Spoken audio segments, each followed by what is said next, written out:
Avant de commencer votre examen de vue, vous devez vérifier que tout est bien à 0. Donc, vous remettez les écarts en VL, vous réglez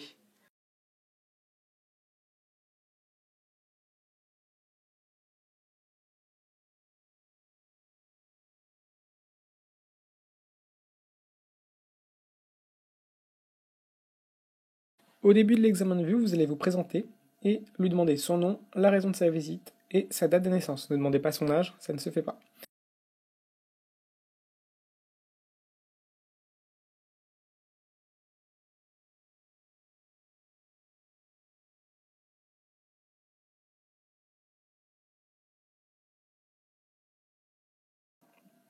Une fois que vous avez fait votre histoire de cas, vous allez faire les examens préliminaires en relevant l'acuité mono et l'acuité bino en VL puis en VP, et avec un verre d'essai, estimer la sphère résiduelle. Là, ce sera sa réfraction parce qu'il ne porte pas de lunettes.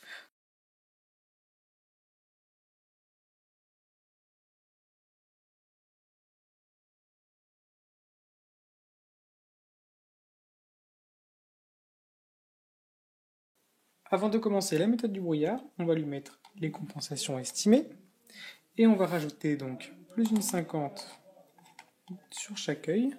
Donc ici on est plus une 75, et ici donc A plus 2. Une fois que c'est fait, on peut commencer notre méthode du brouillard, on lui ouvre le premier œil droit, et on lui demande de déchiffrer le plus petit groupe de lettres qu'il puisse, sans plisser les yeux et sans fermer l'œil gauche.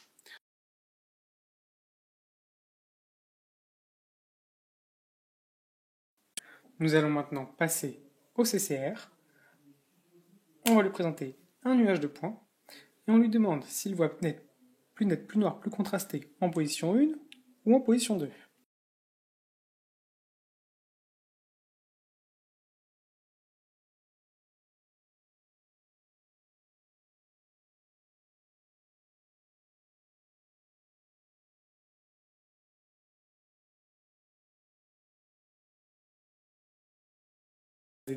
Et on enlève pour ensuite vérifier sa sphère. Une fois qu'on a fait la même chose pour l'œil gauche, on va lui fermer les deux yeux et passer à l'équilibre bioculaire. On le brouille donc de 0,50 .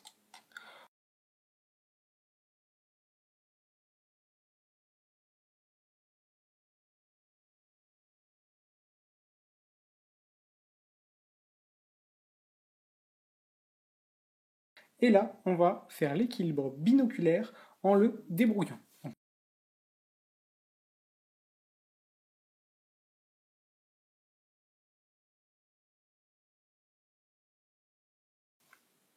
allons maintenant identifier ses phories. Nous lui fermons les deux yeux.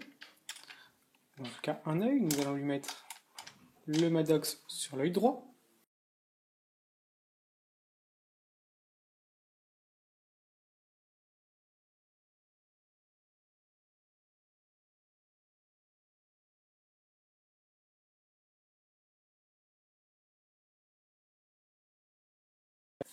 Nous allons ensuite rentrer les sphères que nous avons trouvées sur une lunette d'essai.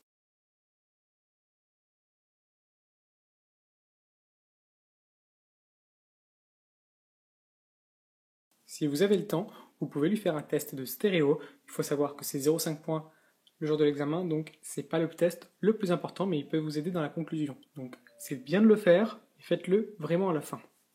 Une fois que vous avez fait ça, vous pouvez faire vos conclusions et dire si vous lui prescrivez ou pas, s'il doit les porter tout le temps ou juste en travaillant, etc.